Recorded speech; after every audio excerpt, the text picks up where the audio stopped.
আমাদের লাভ ক্ষতি চলছিল, প্রফিট অ্যান্ড লস 10 পর্যন্ত হয়ে গেছে। 11 প্রশ্ন শুরু করছি। টাকায় 12টি জিনিস বিক্রি করে 4% ক্ষতি হয়। 1 টাকায় 12টা জিনিস বিক্রি করছো, ক্ষতি হচ্ছে 4%। 100 টাকায় 4 টাকা ক্ষতি হয়। তাহলে টাকায় কয়টা জিনিস বিক্রি করলে 44% লাভ হবে? দুটো ক্ষেত্রের অঙ্ক প্রথমে বুঝে নাও, কারণ একবার ক্ষতি বলেছে, একবার লাভ বলেছে, দুটো ক্ষেত্র চলে যাবে। 1 টাকায় 12টা জিনিস যদি তুমি বিক্রি করো, 4% ক্ষতি হবে। আগে প্রশ্নটা ঠিক করে বুঝবে। 1 টাকায় 12টা জিনিস বিক্রি করলে 4% ক্ষতি হবে।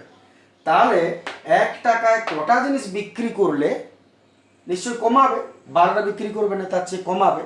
তাহলে 44% লাভ হবে, ক্ষতি তো হবেই না, উপরন্তু লাভ হবে। তাহলে নিয়মে বলেছিলাম আমার আগে যে সবসময় একটা হিসেবে বার করবে। এই যে 12টা জিনিস আছে, 12টা নয়, একটা জিনিসের।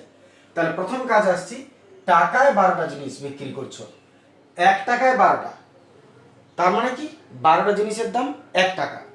আর কি বলে ক্রয় বিক্রি, টাকায় 12টা জিনিস বিক্রি করো, তার মানে 1 টাকায় বিক্রি করো 12টা জিনিস। আমি কথাটাকে ঘুরিয়ে নিচ্ছি, 12টি জিনিসের বিক্রয় মূল্য কত? 1 টাকা। ভেবে দেখো, টাকা 12টা জিনিস মানে 12টা জিনিসের বিক্রয় মূল্য 1 টাকা। তাহলে একটা জিনিসের বিক্রয় মূল্য কত?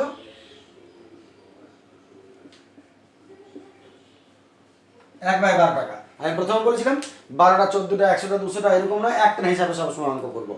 তাহলে 12টার দাম যদি বিক্রয় মূল্য যদি 1 টাকা হয়, তাহলে একটা জিনিসের বিক্রয় মূল্য 1/12 টাকা হবে। কি বেরোলো দেখেন না, কিন্তু একটা জিনিসের বিক্রয় মূল্য বেরোলো এটা। তার মানে একটা জিনিসের এস, এক কথায় অতএব এস হলো 1/12 টাকা। তাতে কি হচ্ছে? ক্ষতি হচ্ছে 4%, তার মানে এল 4%, ক্ষতি হচ্ছে 4%। অতএব কি জানো না তুমি? দেখো, এস জানো, এল জানো, কোনটা জানো না? সি, ক্রয় মূল্য, বিক্রয় মূল্য আর লাভ বা ক্ষতি, এই তো হয়। তাহলে বিক্রয় মূল্য জানো, ক্ষতি জানো, লাভটা এই ক্রয় মূল্য কত হয়? ফর্মুলা আসছি সি সমান এস বাই 1 মাইনাস এল হয়। তাহলে ফর্মুলায় মান বসাচ্ছি, ক্রয় মূল্য বার করছি, S by 1 minus L. S হলো 1/12 বাই 1 মাইনাস এল, এল মানে 4%, মানে 4/100। দেখো, বেশি কিছু ভাবার নেই, জাস্ট ফর্মুলা, শুধু ফর্মুলা। এস জান বার করেছো, এল জানো, সি বার করবে, পরের লাইনটা পরে দেখা যাবে। তাহলে মান বসালাম, লসাও করছি, 101 কে 100 মাইনাস 4, 100 থেকে 4 গেল 96/100। এবার এটা উল্টে যাবে, 100/96, 4 3 12, 4 5 100, এত 25 1 কে 25 বাই 3 6 18 8 18 1, 3 9 27 আর 1 28, 3 6 18 8 18 1, 27 আর 28, এত টাকা। এতএব আমাদের ক্রয় মূল্য হলো 25/288 টাকা। এরপর তুমি দ্বিতীয় স্টেপটা ভাবো। প্রথম লাইনের কাজ হয়ে গেছো, কি পেয়েছো তুমি একটু ভালো করে দেখো। বিক্রয় মূল্য জানতে, 1 টাকায় 12টা জিনিস, মানে 12টা জিনিসের বিক্রয় মূল্য 1 টাকা, সেই হিসেবে একটা জিনিসের বিক্রয় মূল্য বার করেছিলাম। আর ক্ষতি দেওয়া ছিল তাতে 4%, এর থেকে ক্রয় মূল্য বার করে নিলাম। একটা এপিসোড শেষ হয়ে গেল, এইবারে শুরু করো দ্বিতীয় লাইনে। তাহলে এইবারে তুমি কি কি পেয়েছো? ক্রয় মূল্য। দ্বিতীয় ক্ষেত্রে আসছি আমরা, এটা নামে দিয়ে দিলাম দ্বিতীয় ক্ষেত্র। দ্বিতীয় ক্ষেত্রের নাম, ক্রয় মূল্য হচ্ছে এইটা,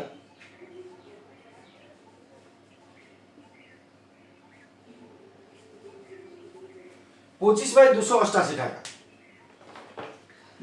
তাহলে দ্বিতীয় ক্ষেত্রে ক্রয় মূল্য 25/288 টাকা, জিনিসটার ক্রয় মূল্য। আর জিনিসটা বিক্রি করে কি পেয়েছো? লাভ হয়েছে 44%। তার মানে পি 44%। ভেবে দেখো কি বলছি, এবারে কি করতে হবে? তাহলে 44% লাভ করতে হলে কত টাকায় বিক্রি করতে হবে জিনিস, কটা বিক্রি করতে হবে, কটা? তার মানে কি বার করতে হবে? সি জানো, পি জানো, কি বার করবে? এস। তাহলে এস এর ফর্মুলা কি? C into 1 plus P. এর যে মান বসানো যাক, এস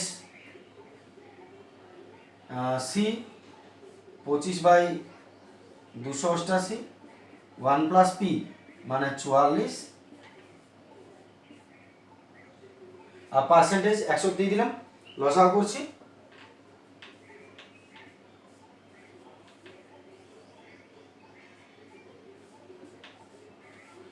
একশো এককে 100 আর 44 144, কারাগারি করে নিচ্ছি। 144 2 288, 25 4, তাহলে উপরে 1 আর নিচে 4 2 8, এত টাকা। তাহলে যদি 44% লাভ করতে হয় তাহলে তোমাকে কত টাকায় বিক্রি করতে হবে? 1/8 টাকায়।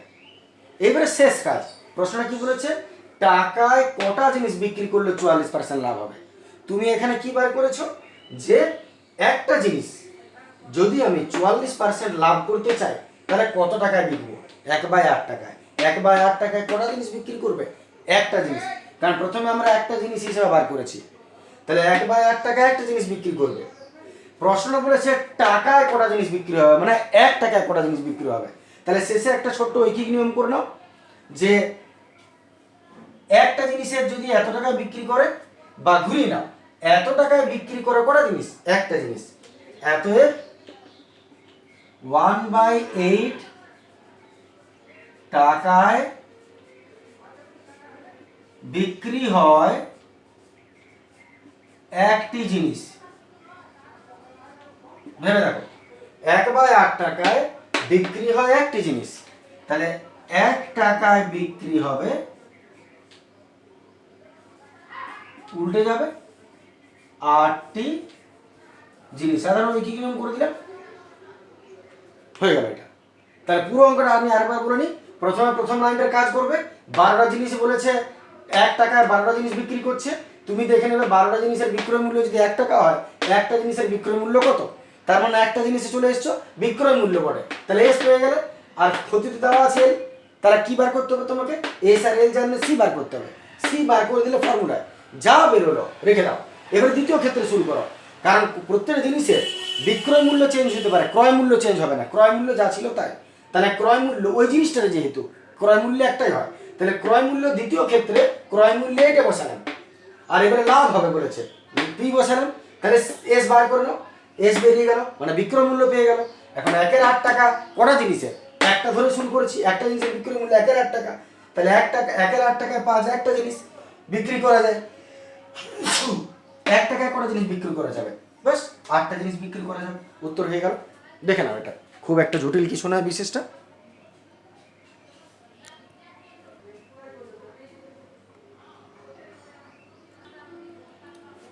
আসছে মানে 12 প্রশ্নটা। 12 প্রশ্নটা দেখো, খুব ভালো প্রশ্ন।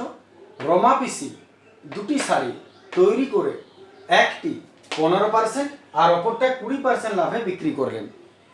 তাহলে পিসিমণি রমা পিসি দুটো শাড়ি তৈরি করছেন, একটা 15% লাভে বিক্রি করছেন, অপরটা 20% লাভে বিক্রি করছেন।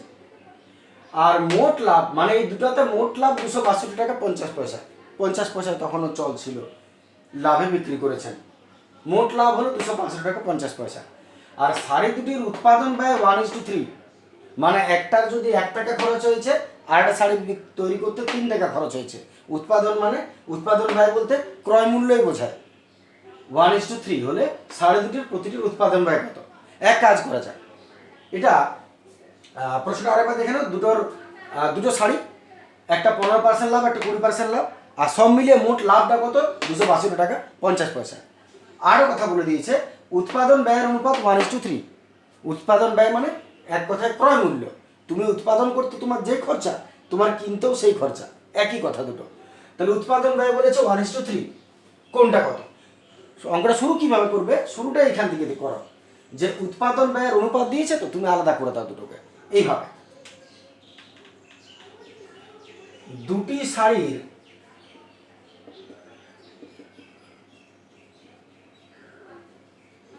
উৎপাদন ব্যয় 1:3 বলেছে। তো তো তুমি একটা ধ্রুবক গুণ করে আলাদা করে দাও। এতএব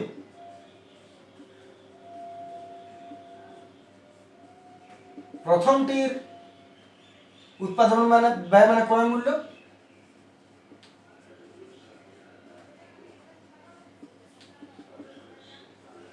x একে x টাকা, আর দ্বিতীয়টির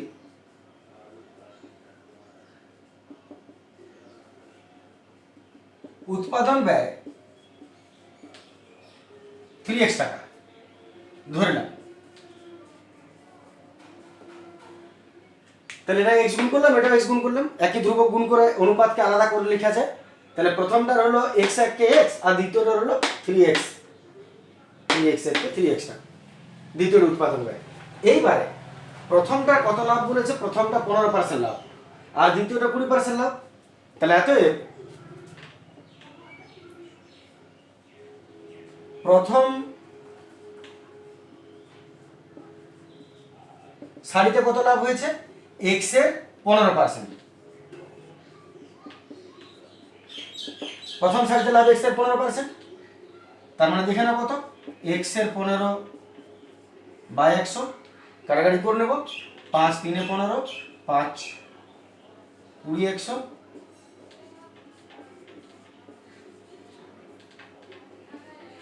$3x / 20 টাকা।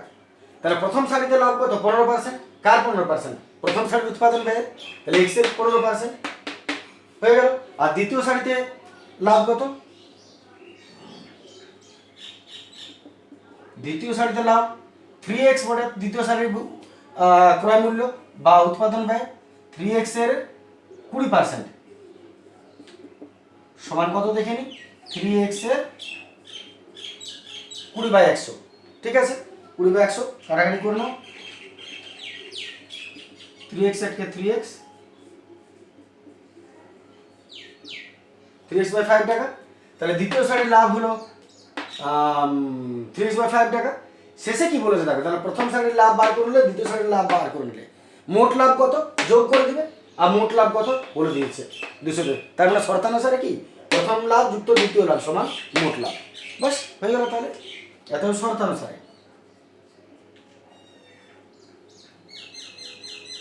শর্তানুসারে 3x/20 plus 5 is equal to 262 টাকা 50 পয়সা। দেখে না, শর্তানুসারে কি দাঁড়াবে? প্রথম শাড়ির লাভ যুক্ত দ্বিতীয় শাড়ির লাভ সমান মোট লাভ। তো বলতেই পারি আমরা দুটো যোগ করলে মোট পাওয়া যায়। বাস বাকিটা সলভ করে দিই। লসাগু হবে 20, 20 একে 20, 3 একে 3 3x, আর 5 4 এ 20, 4 3 এ 12x। দশমিক তুলে দিচ্ছি, দুটো শূন্য হয়ে গেল, দশমিক তুলে দিলে 20 5 এ 100, 5 দ্বারা কাটাকাটি করে নি, 5 5 এ 25, 1 5 দুগুণে 10, 2 5 5 এ 25 আর 0, 5 5 এ 25, 5 5 5 এ 25। এরপর কি করবে?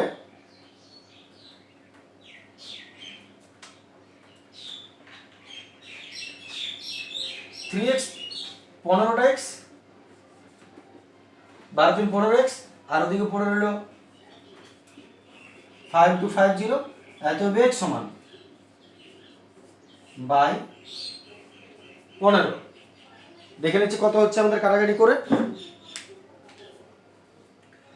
5 দ্বারা কাটছি, 5 একে 5, 5 5 এ 25, 5 3 এ 15, 3 3 কে 9, 3 5 এ 15,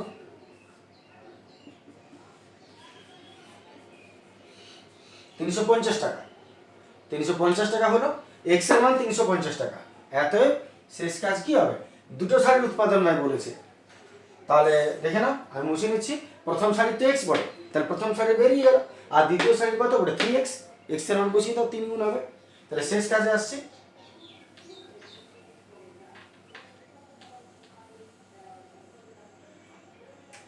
অতএব প্রথমটির উৎপাদন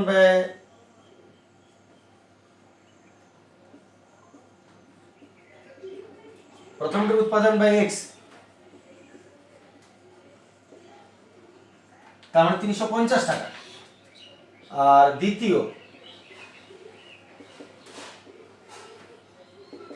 দ্বিতীয়টির উৎপাদন ব্যয় কত ধরেছো তুমি 3x, তাহলে 3 ইন্টু 350, 3 5 15 5 হাতে 1 10 0 টাকা। বাস এটা হলো দ্বিতীয়টির উৎপাদন ব্যয়। তাহলে পুরো অঙ্কটা তুমি দেখে নাও, দুটোর উৎপাদন ব্যয়ের অনুপাত ছিল, অনুপাতটাকে আলাদা করে দিলে 1:3 কে x * 3x। তারপরে প্রথমটার লাভ x এর 15%, দ্বিতীয়টার লাভ 3x এর 20%।